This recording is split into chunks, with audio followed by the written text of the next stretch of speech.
сол 1 ай, 2 ай деген адамдар жинап алған оместеріңіз қайда?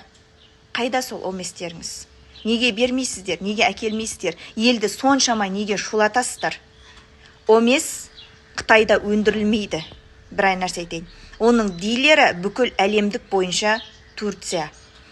Оместі Турцияға Қытай тек қалпақша темірін ғана жібереді. Болды. Қалғанын бәрін завод өндіреді Турциядағы. Қаяққа барсаңыздар да сояққа барыңыздар. Біздің Қазақстанда Викалинада 2-ақ дилер бар. Бірі 63 болып келеді коды, бірі 1988 болып келеді. Менің кодым 1988, мен Викалинаны солай әкелем.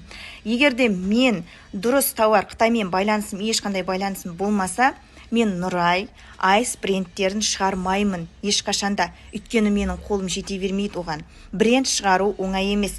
Даже бренд тауарды шекарадан өткізу ол өз. Мен де Қытайдың складтарын жалдап, кіреберісіндегі бастықтарына 510 теңге юан беріп, мынаның үшін видеоға түсіріп алайыншы, немесе осылармен заказ жасайын деп мен кіріп аламын. Любой. Мен қазірде видео түсіре аламын. Ондай нәрселер көп. Сондықтан сіздер істейсіздер ма? Честно істеңіздер. Вот көрсетіңіз. Қытайдағы заводтағы бастықпен келісім шартты нақты дилер болғаныңызды сіз көрсетіп беріңіз. Вот, міне дилер. Сіз дилерді халықтың алдына құжатыңызды шығара аласыз ба? Сол кезде көрейік. Сіздің документіңіз заңды ма, заңсыз ба? Сіз соны көрсетіп беріңіздер, жаңағы Қытайда жүрген азаматтар.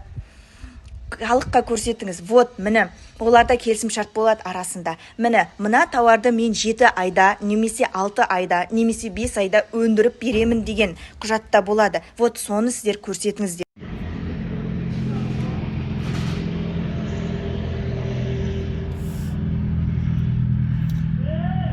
Вот мы находимся на трассе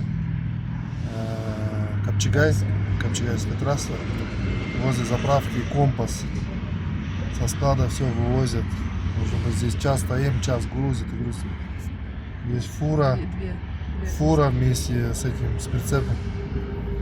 Грузят, вывозят весь склад. Смотрите, вывозят на фуру товары. Склады вообще опечатаны были, но они вывозят товары. Аралым склад. Videolarını boşuna. Boşuna videolar ya. Anya dikkat et.